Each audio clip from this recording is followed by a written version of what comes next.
수요기도에 오신 여러분들을 주님의 이름으로 사랑하고 축복합니다. 홀리웨이브 찬양팀 너무나 감사하고요. 우리 주변에 계신 분들과 이렇게 인사하겠습니다. 주 안에서 사랑합니다. 주 안에서 사랑합니다. 감사합니다. 지난 주보에 실린 본문과 다른 본문을 함께 살펴보려고 합니다. 주보를 인쇄하고 난 뒤에 오늘이 무슨 날인지 알았습니다. 그래서 급하게 본문을 다시 연구하고 제목이 나갔던 그 본문은 10월 첫째 주 수요일에 제가 말씀을 전하겠습니다. 오늘이 무슨 날인지 아시나요? 거의 모르실걸요. 세계 자살 예방의 날입니다. 한국에서는 일부 교회가 9월 둘째 주를 생명보듬주일 해서 자살 예방을 힘쓰자라는 이렇게 운동을 하고 있습니다. 그래서 오늘은 제가 그 세계 자살 예방의 날을 기념해서 본문을 제가 활동했던 단체에서 지금 같이 같은 본문을 하고 있는데요. 그 본문을 가지고 말씀을 나누려고 합니다. 2003년부터 제정이 돼서 시작되었습니다. WHO하고 세계 자살 예방 협회가 있어요. 거기에서 날짜를 정해서 우리가 전 세계적으로 이 날을 조금 기억했으면 좋겠습니다. 2003년부터 시작했습니다. 그리고 자살에 대한 사회적 인식을 좀 바꿔봅시다. 또 유가족들에 대한 마음들을 우리가 한번 품어봅시다. 이 일들이 한국 사회에서도 이 단어 자체가 주는 것 때문에 제가 학교 다닐 때는 이런 얘기를 들어본 적이 없었어요. 그러고 난 후에 이제 성인이 되어서 강사로 활동하면서 이야기를 함께 나눴습니다. 오늘 우리 함께 말씀을 볼 텐데요. 요한복음 10장 10절 말씀입니다. 한 절이니까 우리 한 목소리를 같이 읽어볼게요. 요한복음 10장 10절 같이 읽습니다. 시작. 도둑이 오는 것은 도둑질하고 죽이고 멸망시키려는 것뿐이요 내가 온 것은 양으로 생명을 얻게 하고 더 풍성히 얻게 하려는 것이라. 우리 다시 한번 읽어볼까요? 시작. 도둑이 오는 것은 도둑질하고 죽이고 멸망시키려는 것뿐이요 내가 온 것은 양으로 생명을 얻게 하고 더 풍성히 얻게 하려는 것이라. 아멘. 오늘은 요한복음 10장 10절 말씀을 본문으로 생명 나누기라는 제목의 말씀을 나누려고 합니다. 세상에서 가장 소중한 게 무엇일까요? 설교 제목이 딱 나와 있죠. 생명입니다. 가장 소중한 게 무엇이냐? 존재하지 않는다면 내가 지금 무엇을 할까? 예배 마치고 집에 가면 무엇을 하지? 이런 고민할 필요가 없습니다. 계획을 세우거나 미래에 대한 소망을 가질 이유가 없습니다. 누가복음에 나온 부자가 그러잖아요. 내 영혼아 여러 해 쓸 물건을 내가 쌓아놨다. 이렇게 이야기해요. 그러면서 이야기합니다. 평안히 쉬고 먹고 마시고 즐거워하자. 얼마나 좋아요. 여러분 그런 꿈 안 꿔보십니까? 저는 가끔 꿔봅니다. 야, 내 영혼아 여러 해 쓸 물건을 내가 다 쌓아놨으니 평안히 먹고 쉬고 마시며 놀자. 얼마나 좋습니까? 그런 걸 꿈꿔봤어요. 그런데 하나님이 그 다음에 뭐라고 말씀하시냐면 어리석은 자야 내 영혼을 오늘 밤 내가 도로 찾으리니 이 예비한 것이 누구의 것이 되겠느냐. 여러분 생명이 없으면 재산이 많은데 무슨 소용이 있겠습니까? 생명이 없으면 권세와 명예가 출중해도 무슨 소용이 있겠어요? 생명이 없으면 행복을 위해서 취미활동하는 것이 무슨 소용이 있겠습니까? 건강을 지키겠다고 열심히 취미활동하고 있는데 어느 날 갑자기 더 몸이 악화됐다는 걸 알았다면 얼마나 실망이 되겠어요? 모든 것은 생명이 있고 난 후에 그 다음에야 비로소 의미가 있습니다. 이런 의미에서 사람들에게 가장 중요한 것이 무엇이냐, 소중한 것이 무엇이냐라고 물어보면 생명이다라고 답할 수 있습니다. 생명이 굉장히 귀한 것이다, 중요한 것이다. 예수님도 이렇게 말씀하셨어요. 마태복음 16장 26절입니다. 사람이 만일 온 천하를 얻고도 제 목숨을 잃으면 무엇이 유익하리요? 사람이 무엇을 주고 제 목숨과 바꾸겠느냐? 예수님도 말씀하십니다. 목숨이 중요하다. 생명보다 더 중요한 것은 없다. 그런데 이 귀한 생명을 우리 하나님은 예수님을 통해서 우리에게 주셨습니다. 그 좋은 것을 우리에게 주셨단 말이죠. 우리가 받을 자격이 있었습니까? 하나님께서 우리에게 주셨기 때문에 우리는 이 땅에 태어난 거죠. 자격 없는 자에게 주신 것이 헤세드이고 은혜입니다. 우리는 그 은혜를 입은 자입니다. 그런 의미로 다시 한번 요한복음 10장 10절 하반절을 다시 한번 읽어보겠습니다. 내가 온 것은 시작. 내가 온 것은 양으로 생명을 얻게 하고 더 풍성히 얻게 하려는 것이라. 예수님께서 이 땅에 오신 목적을 직접 말씀하신 몇 개 구절이 있는데요, 그 중에 하나입니다. 그리고 구체적으로 얘기하셨어요. 생명을 주기에 왔다. 우리는 이 생명을 우리가 받았기에 오늘 하루도 우리의 수고를 마칠 수 있었습니다. 생명이 있으니까 고생한 거죠. 수고할 수 있었던 거죠. 생명이 없었다면 우리는 수고할 시간도 없잖아요. 삶의 자리에서 고군분투하면서 노력하면서 열심히 살 수 있는 이유가 무엇이냐? 생명을 주셨기 때문에 그렇다. 좀 간절히 소망하긴 하죠. 고군분투하지 않고 좀 편안히 살았으면 좋겠다. 우리의 삶이. 그런 하나님 우리에게 생명을 주실 때 평안히 살도록 해주시면 참 좋겠는데 별로 그렇게 하지 않으시는 것 같아요. 제가 저만이 아니라 제가 어른들을 살펴봐도 고생 안 하고 삶을 살았던 분은 아무도 없어요. 근데 그 고생할 수 있는 것마저도 생명을 주셨기 때문에 할 수 있는 것입니다. 예수님께서 이 땅에 오신 이후 생명을 주기 위해 오셨다라고 하는 이 생명이라는 것에는 두 가지 개념이 들어있습니다. 첫째는 죄로 인해서 죽어있는 우리에게 예수님이 영원한 생명을 주시기에 오셨다라는 의미가 있습니다. 내가 너에게 생명을 주러 왔다라는 말은 너는 죄로 인해서 죽을 수밖에 없는 존재였어. 본질상 진노의 자녀였어. 그냥 놔두면 죽음의 길이었어. 그런데 내가 와서 너에게 영원한 생명을 준 거야. 이 영원한 생명을 주셨다는 의미가 있습니다. 화병에 꽃을 꽂아 놓잖아요. 저는 제가 꽃을 그렇게 많이 좋아하지는 않아요. 근데 받으면 또 기분이 좋더라고요. 네, 희한하죠? 좋아하지 않은데 받으면 좋아요. 화병에다가 꽂아 놓으면 이 꽃은 살아있습니까? 죽었습니까?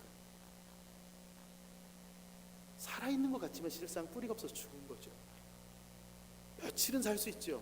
영양분을 주면 몇 주를 갈지는 모르겠습니다. 그러나 뿌리가 없으니까 이걸 살아있다라고 말할 수는 없어요. 살아있으나 죽은 존재, 하나님의 본질상 진노의 자녀였던 우리를 하나님은 예수 그리스도를 십자가에 달리게 하심으로 그 영원한 진노의 자녀에서 영원한 생명 얻는 자로 우리의 신분을 바꾸어 주셨습니다. 예수님이 오신 그 이유가 거기에 있는 거예요. 예수님의 죽으시고 다시 살아나심을 통해 우리는 새 생명을 얻었습니다. 그리고 영원토록 이 아름다운 생명을 누리며 살 수 있는 존재가 됐어요. 우리의 죽음은 우리의 생명은 우리가 육신의 생명이 다하면 끝나는 것이 아닙니다. 저는 너무나 궁금해요. 내 육신의 생명이 다하고 나면 죽음 이후에 이 영원한 생명을 진짜로 누리게 될 텐데 그때는 어떻게 될까?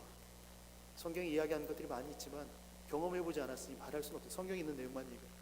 먼저 앞서가신 분들은 얼마나 그 영원한 생명을 누리고 있을까? 일단 기대가 있습니다.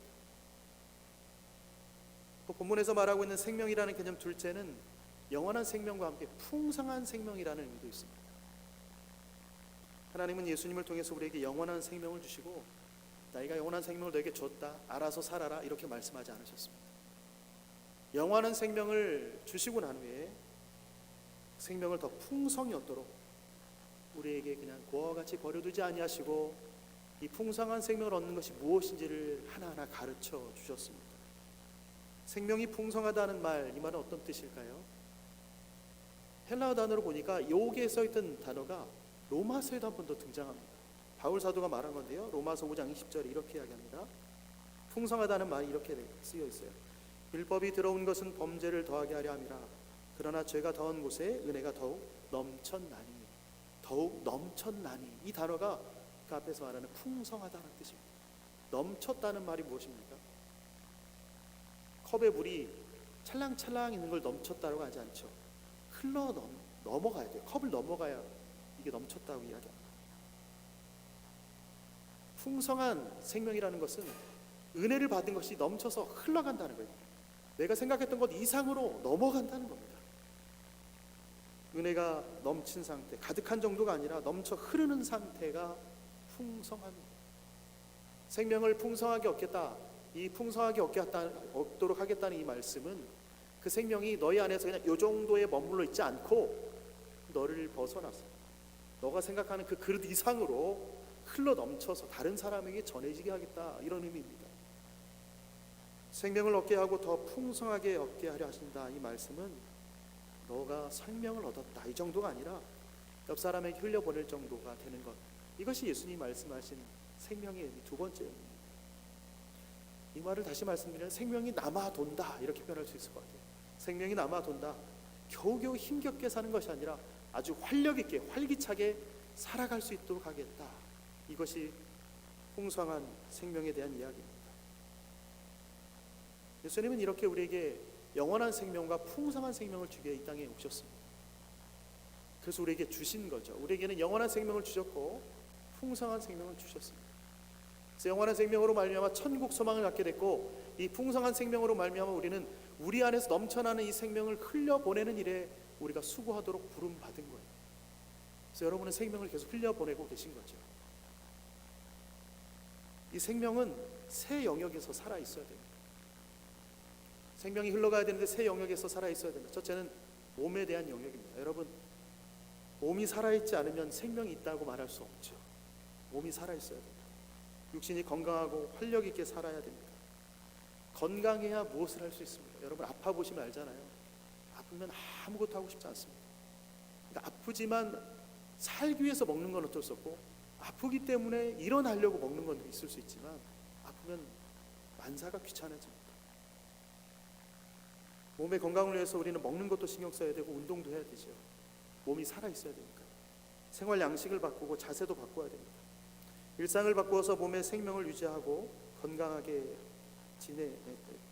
지켜내야 됩니다. 그런데 이 생명이 몸이 살아있음 정도에 머물러서는 안 된다. 자, 내가 살아있다, 첫 번째 살아있음의 영역에서 내 몸이 살아있다, 이 정도로 만족하시면 안 되고요. 이 몸이 살아있다면 우리는 다음 단계로 넘어가야 됩니다. 잘 따라오셔야 돼요.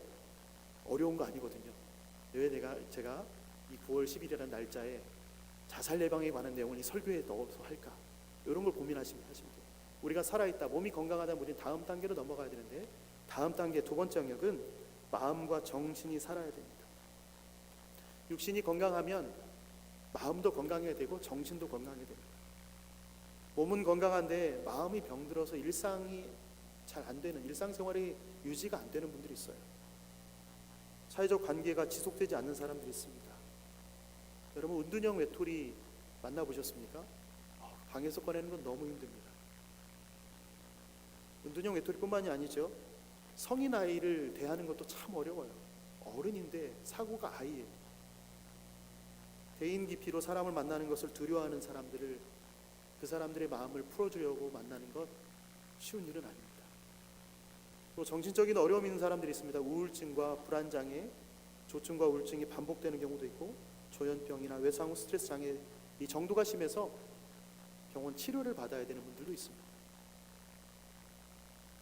최근에는 과로와 과중한 책임감 때문에 번아웃되거나 게임이나 스마트폰, 인터넷, 음란, 마약, 도박에 중독된 사람도 있습니다. 자기 혐오가 강한 사람들도 있어요. 절망하며 자존감을 잃어버린 사람도 있습니다. 우리는 몸이 건강하다면 마음과 정신도 건강한 것까지 나아가야 됩니다. 몸을 단련시키기 위해서 열심히 운동하는데 마음을 단련시키지 않는다면, 우리 몸은 건강한데 마음이 단련되지 않으면 다시 몸도 아파지게 됩니다. 몸이 건강뿐만 아니라 마음과 정신이 함께 건강해야 생명이 살아있다라고 말할 수 있습니다. 여러분, 간혹 만나보시면 알잖아요. 굉장히 멀쩡한데, 허우대대는 멀쩡한데 이분의 마음이 너무 아파요. 연약해요. 연약한 걸 넘어서 남을 해칠 것 같은 사람 있지 않습니까? 몸이 건강하다면, 살아있다는 것은 몸이 건강할 뿐만 아니라 마음도 건강하고 정신까지도 건강한 것을 이야기합니다.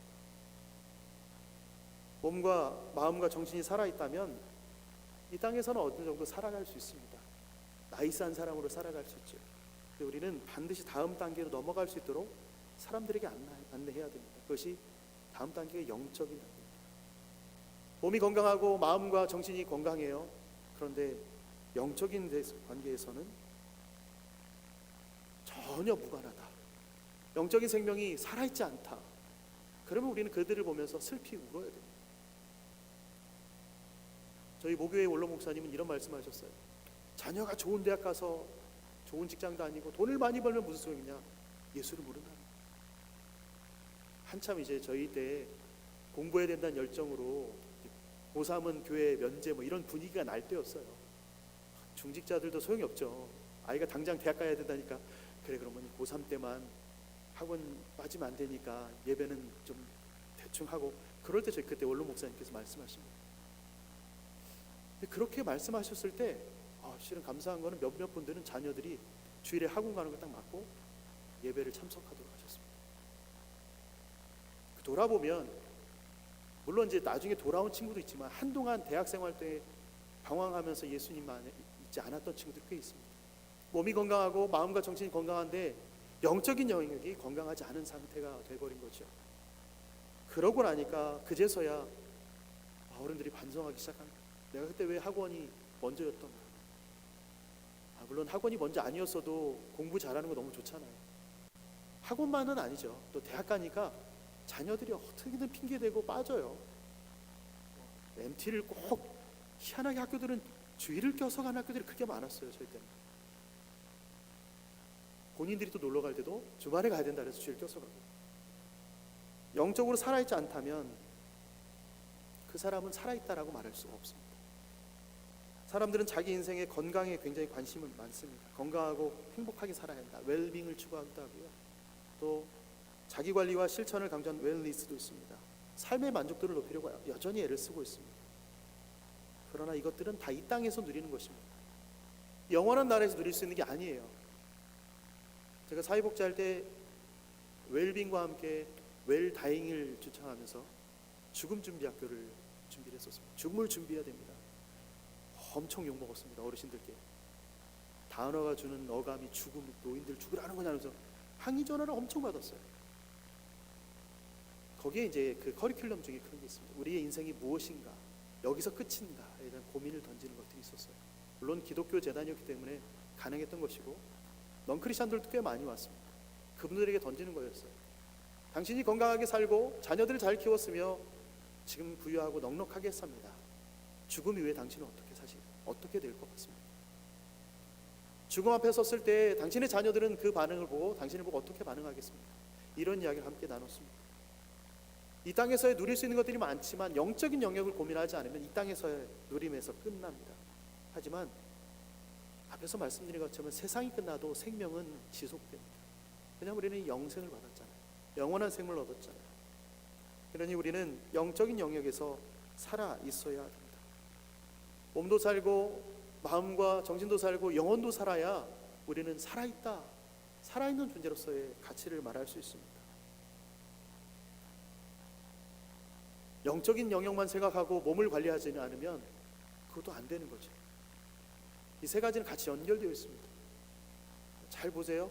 누군가 영적으로 굉장히 신실한 것 같이 보이는데 마음이 연약하고 생각하는 게 이상하다, 있을 수 없는 일이에요.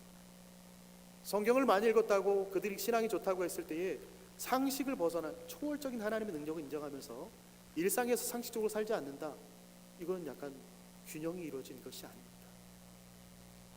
우리의 생명은 이 세 영역 모두가 살아있어야 살아있다라고 말할 수 있습니다. 한국에서 자살 예방 강사로 활동을 했습니다. 교회에서 영적인 생명을 살리는 일을 굉장히 열심히 했죠. 청년부 사역할 때 청년부 목회자들은 제가 사역했던 교회 룰이 있었어요. 아파서 사임하거나 뭐 그런 룰이 있었습니다. 자의로 사임하는 경우는 거의 없다. 대부분이 아파서 쉬어야 된다라고 생각합니다. 그런데 그렇게 바쁘게 사역했던 이유는 그 청년들이 영혼을 향한 갈급함이 있었기 때문에. 그러니까 밤에 11시에 자매가 전화해서 울면요, 24시간 카페 어디로 나와 해서 가야 됩니다. 오픈된 장소에서 만납니다. 미리 이제 디렉터 목사한테 메시지 보내놔요. 아무개 청년이 지금 전화가 왔는데 상황이 좀 그렇습니다. 우선 만나겠습니다.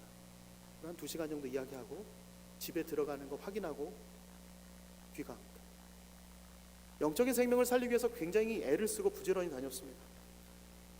너무 행복했어요. 여러분, 영혼이 살아나는 게 얼마나 행복한 일인지 아세요?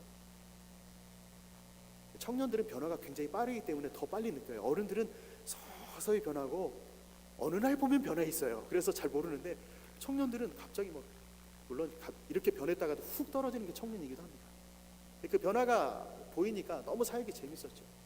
근데 어느 날 그렇게 영적인 생명을 살리다 보니까 나는 너무나 깊은데 잠시 주변을 살펴보니까 영적인 생명은 살리는 것은 내가 기뻐하는데 주변에 보니까 마음이 피폐해져 있는 사람들을 좀 보게 된 거예요. 영적으로는 살아있는 것 같은데 마음 좀 피폐해져 있는 사람, 또 지쳐있는 사람들을 보게 됐습니다.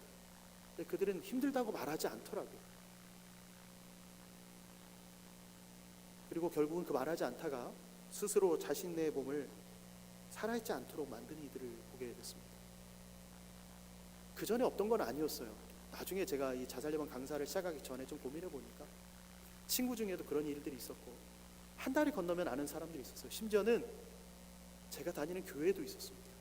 성도 가정에도 있었어요. 물론 조울증이 너무 심해서 약을 드시는 분이었는데, 그런 상황이 있었는데 잘 알려지지 않았던 거예요. 그래서 고민했어요. 관심이 없어서 모르는 것일까? 아니면 교회에서 말하는 게 부끄럽고 두려운 것일까? 한국 사회는 말하는 게 두려운 게 맞습니다. 그들은 그 아픔들을 보듬어 줄 사람이 없어요.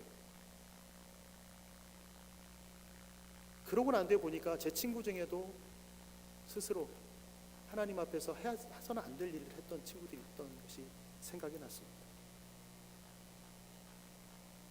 그래서 이제 그 자살 예방 강사를 하기 시작한 겁니다. 영혼을 살리는 일도 중요하지만 이 육신도 살려야 되겠다. 그래서 마포대교가 한국에 좀, 서울에서는 좀 유명하거든요. 그래서 이제 난간을 만들어서 못 넘어가게 만들고, 그리고 이제 부산의 태종대 이런 데가 있잖아요.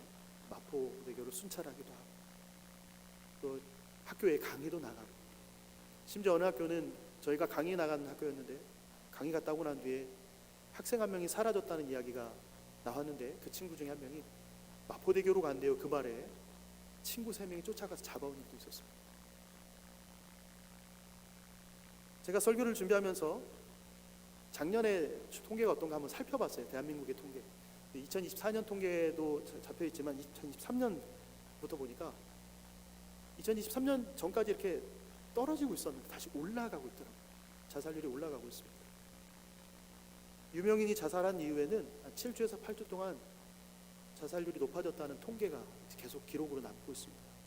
베르테르 휴가지요. 유명인 사람이 죽고 난 뒤에는 따라서 흉내내서 모방하는 일들이 생겨났습니다. 제가 대한민국만 얘기하면 여러분이 현실감이 없을 것 같아서 이 BC주도 한번 살펴봤습니다. BC주 자살률은 얼마 될까? 하루 평균 1.8명입니다. BC주가. 그러니까 BC주니까 굉장히 넓은 지역인데 1.8명이니까 거의 기사가 나올 수가 없죠. 2명이니까. 뭐 유명하지 않으면 더더욱 나오지 않고요. 대한민국은 어떨까요? 2023년 기준으로 BC주가 매일 2명이라고 그랬잖아요. 대한민국은 매일 38.3명입니다. 이거를 시간 단위로 한 사람은요 36분마다 1명씩 지금 죽고 있습니다. 제가 설교하는 중간에도 1명이 죽었습니다.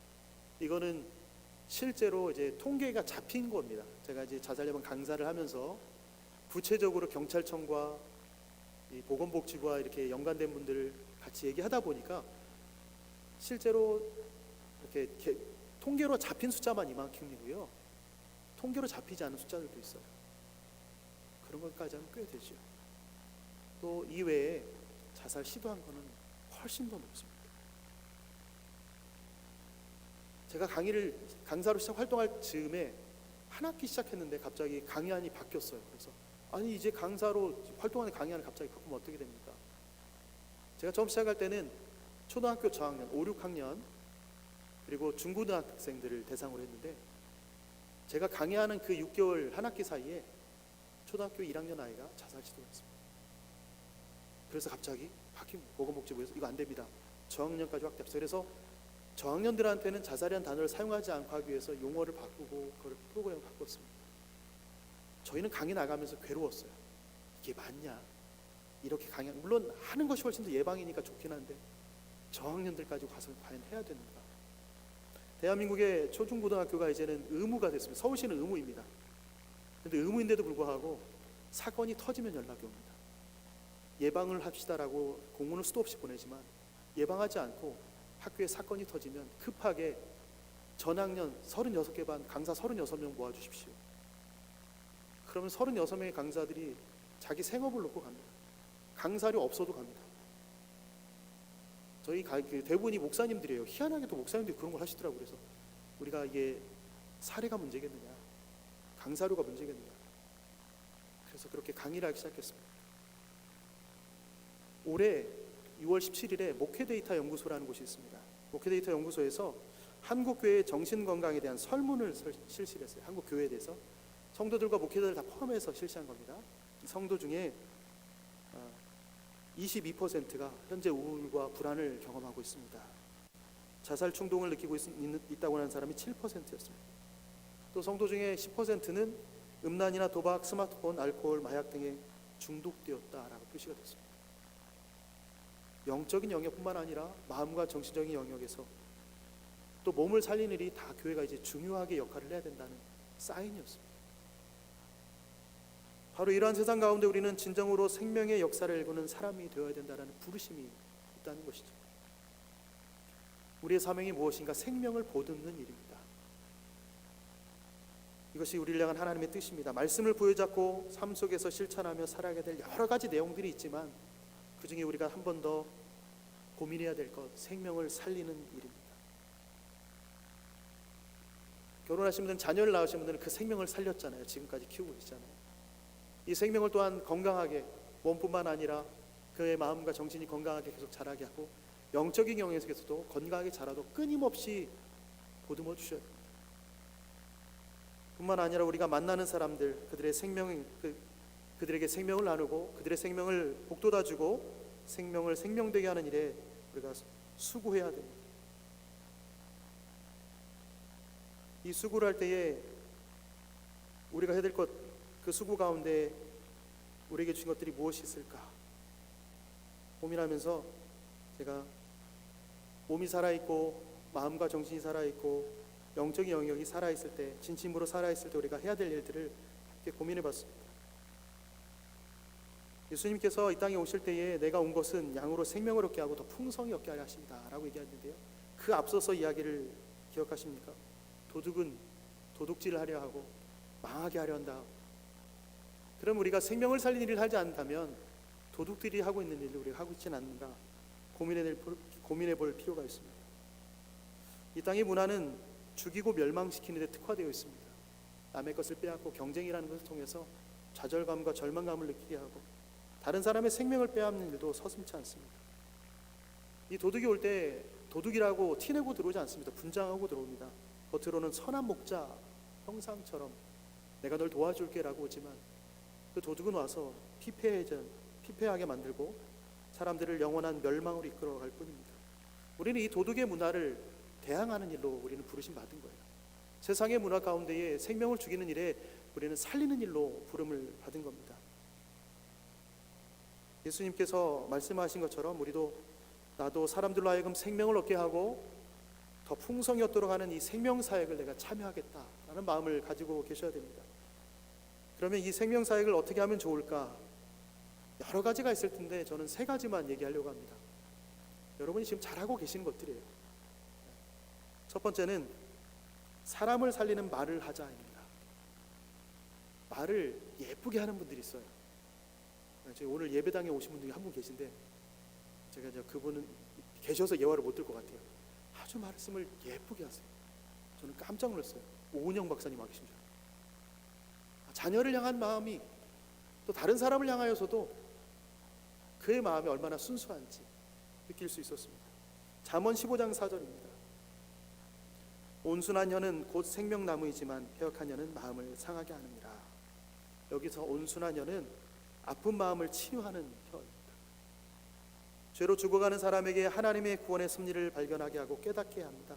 반면에 패역한 혀, 교활한 혀는 영혼을 깨뜨리고 상하게 합니다. 내뱉은 말이 한 영혼에 머물 때에 그 말이 상처가 되면 그 상처는 그 사람의 인격과 삶 전체에 영향을 끼치게 됩니다.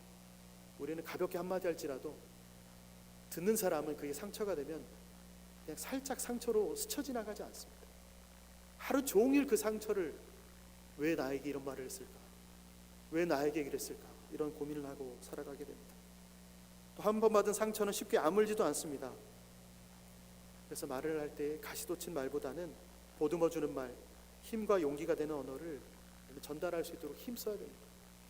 제일 잘 안 되는 게 우리 자녀들에게 대한 말이더라고요.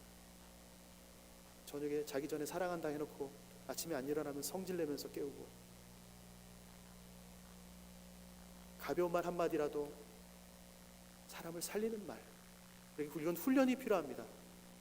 여러분이 사람을 살리는 말을 하면 좋겠습니다. 두 번째 실천 방법으로는 곁에 있어주자입니다. 전도서 4장 14절인데요.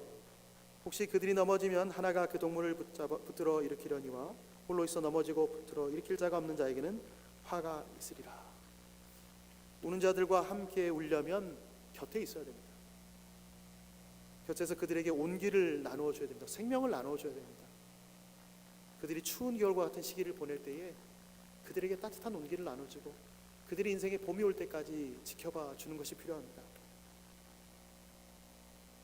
그들에게 지켜보고 기다려주면 그들이 봄이 왔을 때에 당신이 나와 함께 있어서 너무 고맙습니다 라는 고백을 하게 됩니다. 우리 주변에 그런 사람들이 있습니다. 그냥 내가 옆에 있어줌으로써 든든해하는 사람, 아니 나에게 누군가 특별하게 뭘 잘해준 건 아닌데 그 사람이 있음으로써 그 자리에 머물러 있음으로 행복한 사람들이 있어요. 누군가가 그런 사람이 된다, 나에게 누군가가 그런 사람이 있다면 나도 누군가에게 그런 사람이 되어 줘야 됩니다. 세 번째로는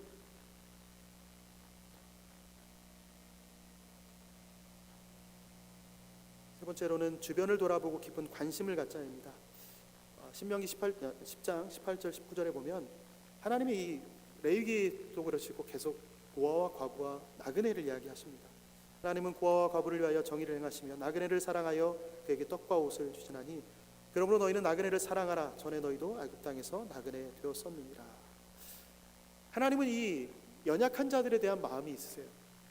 주변을 돌아보고 깊은 관심을 가져야 될 이유가 거기에 있습니다. 예수님도 이 땅에 오셨을 때에 부자들을 먼저 찾아가지 않으셨습니다. 가난한 이들을 찾아가셨고 아픈 이들을 찾아가셨고 연약한 사람들에게 깊은 사랑을 쏟으셨습니다. 그리고 그들의 친구가 되어주셨습니다. 하나님의 이 말씀과 예수님의 사역을 보면 그 다음에 이것을 우리가 이어가야 되는 필요성, 당위성을 느끼게 되는 거죠. 생명을 나누는 것은요, 우리가 뭐 장기 기증을 하면서 생명을 나누는 것, 이거 거창한 것 빼고 우리가 할 수 있는 것 먼저 하는 것입니다. 살리는 말을 하고 넘어지려 하는 사람 옆에 서 있고 같이 곁에 있어주고 필요가 있는 사람, 무엇이 필요한 사람들이 있다면 그 사람들을 돌보아주고 관심을 가져주는 것에서 시작되는 것이 생명을 나누는 것입니다. 이 생명은 하나님의 선물입니다. 우리는 하나님께 이 선물을 받았습니다. 생명을 받았지요. 몸도 받았고요, 마음과 정신적으로도 건강하게 살아가도록 받았습니다. 영적인 영역에서 우리는 살아 있습니다. 모든 사람은 하나님의 형상으로 지음받은 존재입니다. 우리만이 아니라 그들도 똑같다는 거예요. 자살은 단지 한 사람의 죽음이 아닙니다. 하나님의 존엄이 상실되는 사건입니다. 하나님의 이미지, 형상이 상실되는 사건이에요. 그리고 그뿐만 아니라 그를 사랑한 많은 사람들에게 쉽지 않은 시간들을 보내게 합니다. 주변에 그를 몇 번을 봤는데요, 쉽지 않은 부분이 있습니다. 교회는 그 어떤 생명에도 무의미하게 소멸되지 않도록 지켜내야 될 거룩한 소명이 있습니다. 영적인 생명뿐만 아니라 육적인 생명도 우리는 돌봐야 되는 것입니다. 교회가 생명을 품은 공동체이기 때문에 그렇습니다. 제가 이해하면 항상 드리는 말씀이 있어요. 송파 세모녀 사건, 저희 어머니 얘기 또 해드립니다. 제 모교회 근처에서 일어났던 사건입니다. 송파구가 못 사는 동네가 아닌데 복지가 괜찮은 지역군데도 세 모녀가 아사한 사건이 있었습니다. 이건 뭐 자살과 다르지만 저희 어머니께서 이런 말씀하셨어요. 그 건물에 기독교인이 안 살았겠느냐, 그 빌라에, 그 빌라에 우리 성도는 안 살았겠느냐, 옆집 사는 사람 한 번 둘러보는 게 그렇게 어렵더냐. 그리스도인들에게 우리에게 주어진 것은 생명을 나누는 것인데, 내가 가진 생명을 예수 그리스도를 나누는 것과 함께 이웃에게 관심을 갖고 그가에 필요한 것들을 채워주면서 살리는 말을 하고 그들과 함께 있어주는 것도 우리가 해야 될 일입니다. 시편 36편 9절입니다. 진실로 생명의 원천이 주께 있사오니 죄 비단에서 우리가 빛을 보리이다. 교회는 생명은 하나님께 주신 선물임을, 또 하나님의 나라의 가치가 생명을 살리고 보듬는 사역에 있음을 실천하는 공동체.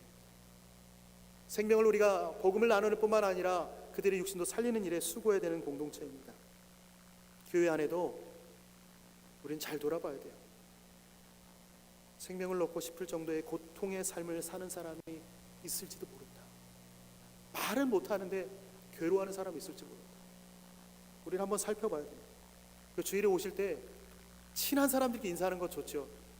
잘 못 보던 사람 만나면 반갑게 인사해 주셔야 돼요. 목회자들이 인사하다 보면 꼭 이렇게 한 분씩 빼놓고 갈 때가 있어요. 그러면 이제 한 2주 후에 연락드리면 목사님 그때 저 갔었는데 인사도 안 해주시고 이러면 엄청 죄송해요. 우리가 서로 돌봐야 돼요. 고통받는 이들과 함께 살아내기 위해서 위기에 처한 형제와 이웃을 안아주고 그들의 이야기를 들어주셔야 됩니다.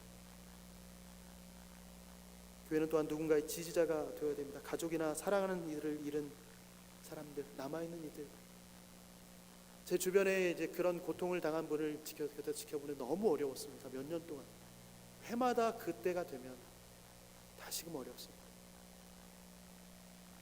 그때가 되면 해마다 그 즈음이 되면 우리는 그분들과 함께 하나님께서 얼마나 우리를 사랑하시는지, 또 그분들을 또 얼마나 사랑하시는지 그들에게 힘을 얻도록 돕는 공동체가 되어야 됩니다. 내가, 그리고 교회가 주님이, 예수님께서 주신 영원한 생명과 그 생명의 풍성함을 경험하여서 우리 교회가 좀 그런 사역들을 감당해내면 좋겠습니다. 우리가 좀 그런 사역을 찾아서 해볼 수 있으면 좋겠습니다. 그 시작은 살리는 말을 이웃과 한번 해보는 거예요. 이웃에 관심을 가져보는 것입니다. 그들과 함께 있어주는 것입니다. 여러분 있는 곳이 교회라고 생각하시고 여러분의 이웃을 해보십시오. 그러면 벤코버 삼성교회가 그 동네를 책임지고 있는 것입니다. 그 이웃을 책임지고 있는 거예요. 우리가 여기서 이 주변을 책임지면 또 다른 교회가 그 지역을 책임질 거 아니에요. 이 일들을 우리 교회도 하고 우리도 하고 주변의 교회들이 해서 하나님께서 주신 이 영원한 생명을 누린 자답게 풍성함을 또 한번 나눠주는 우리 모든 그리스도인 되시기를 예수님의 이름으로 축원합니다. 아멘. 하나님, 우리는 당신께서 주신 영원한 생명을 얻은 자입니다. 이 영원한 생명을 주셨기에 오늘도 우리는 천국을 바라보며 또한 영원한 나라를 바라보며 일상을 살아갑니다. 또한 이 풍성한 삶, 우리에게 풍성한 생명 또한 주셨습니다. 영원한 생명을 얻은 자이고 풍성한 생명을 얻은 자답게 생명의 원천이신 주님과 동행하면서 주변을 돌아보고 살피며 생명을 살리는 우리가 될 수 있도록 은혜를 덧입혀 주옵소서.